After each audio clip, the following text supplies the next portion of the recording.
Yesterday I read Ezekiel 29, where God has spoken to Ezekiel to turn his face against Egypt because God was not happy with Egypt, specifically Pharaoh, who claimed the Nile and lied to people, acted like the Nile was his, and that did not sit well with God, and God was just done with Egypt, and he declared that he will make them irrelevant for the rest of their days.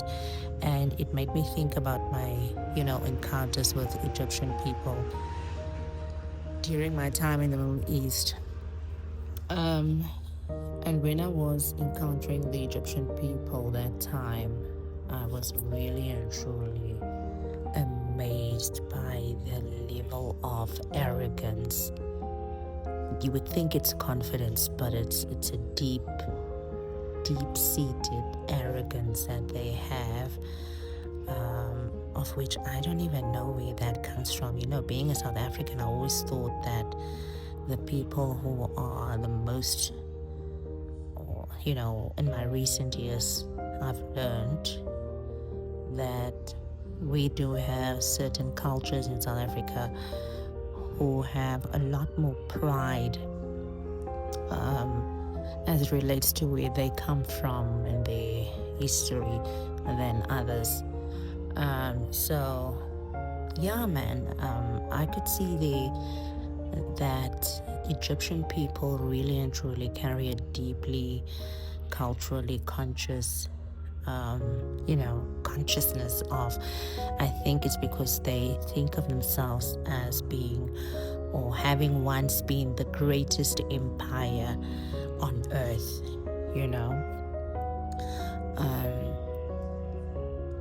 across generations. There must be a whole bunch of, people thinking that they are from the greatness. They come from greatness, and they will never be able to be diminished.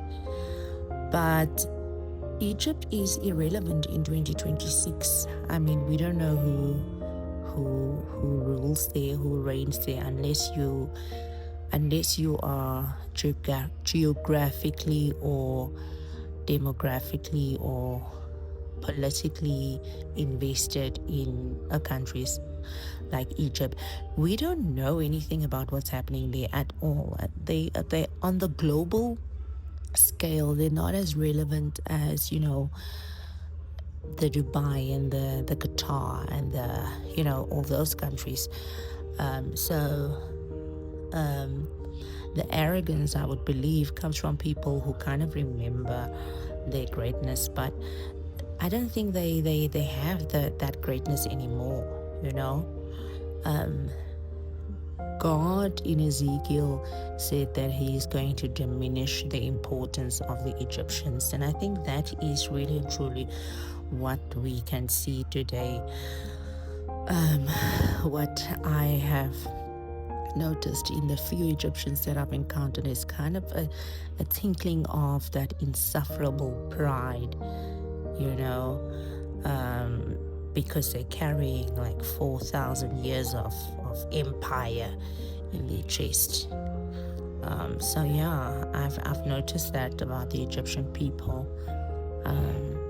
They want to be close to the Arabs, to the Middle Eastern people, because currently they have a lot of status, and I feel like the Egyptians want to borrow their identity because their own identity has kind of hollowed out.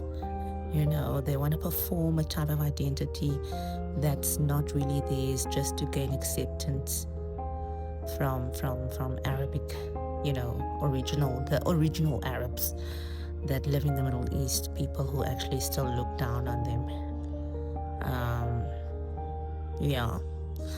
So for me, it's just, when you encounter Egyptian people in Egypt or in the Middle East, they do have a whole lot of arrogance, but they are tying themselves to Arabs.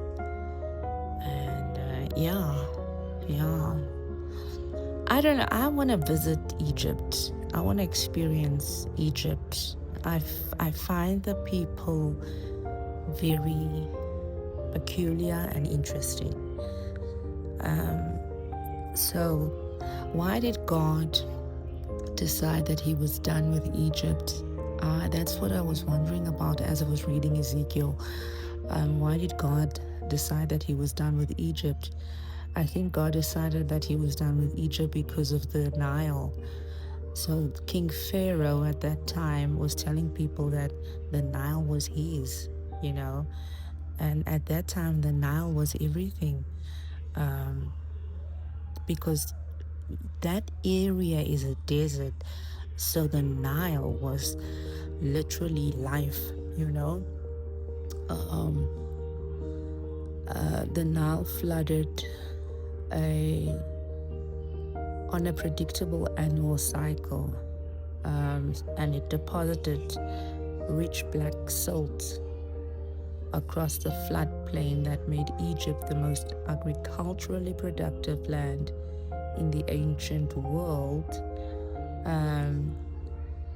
All people in Egypt and around Egypt, they were all dependent on rain, but Egypt was dependent on the Nile.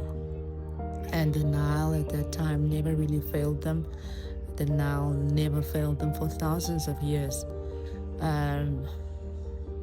So they thought that the Nile was something divine. You know, they worshipped the Nile. And at that time, King Pharaoh was considered the guardian and the controller of the blessing that comes from the Nile.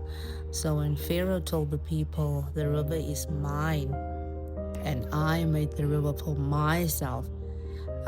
So that actually, you know, at that point, he was not just making an economic claim, he was making a theological claim. He was telling people that he is the source of life for that nation and for that region. And we all know the story of God who turned the Nile to blood. God did not start with the locusts or the darkness during that time. Everything started with the Nile. God went straight for Pharaoh, okay, because Pharaoh claimed the Nile was his own, and he is God, you know, his God identity was built around the Nile. And you know what God did? God destroyed the Nile first. And yeah, that was the answer to a lie. So yeah, man, that was the Nile story. And even today, if you just go visit that region, you know, you would see what I saw, what I experienced. The Egyptians, not all of them, but you get Egyptians that are still tying themselves to the living empire, you know.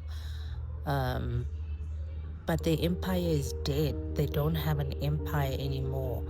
And if you go to Dubai or Qatar, those Arabs are currently carrying all the regional power at the moment. I mean, they are extremely wealthy. They have oil wealth.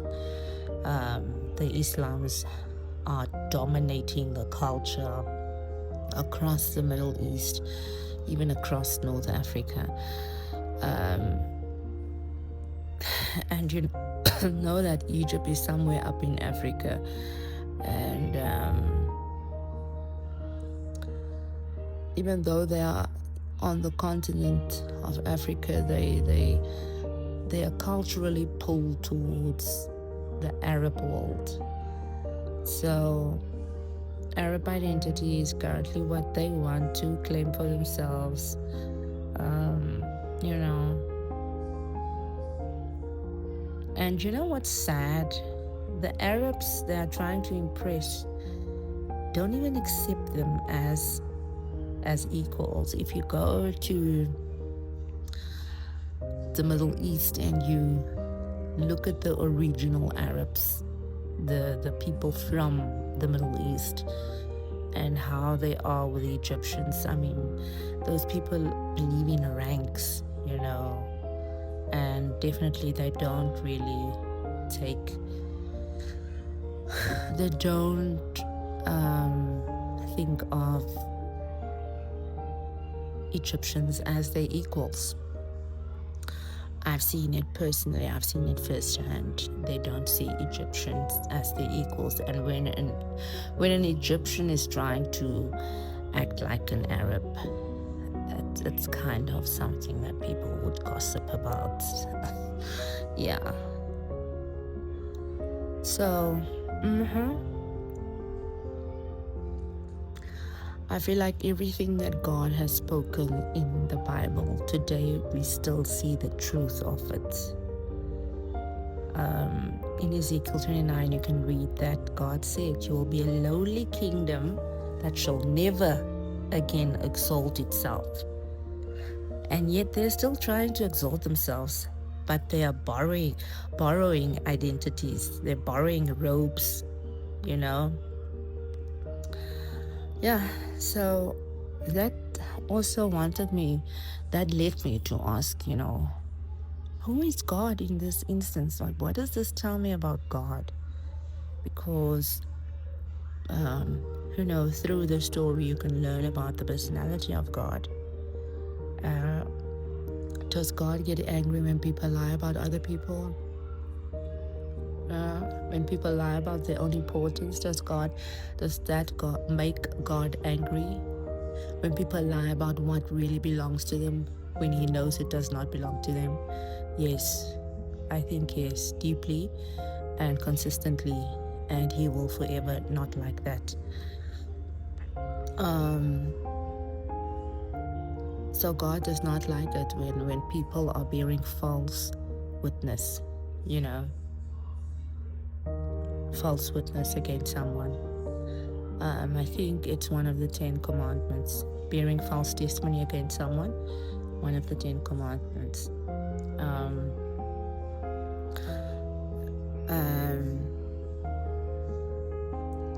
If you are going to tell people lies about the origin of something, then that lie has the power to destroy a person's life, person's reputation, person's livelihood, relationships and everything that touches it, So yeah, God hates lies and He hates liars, and Pharaoh was a liar. A lying tongue is one. Yeah,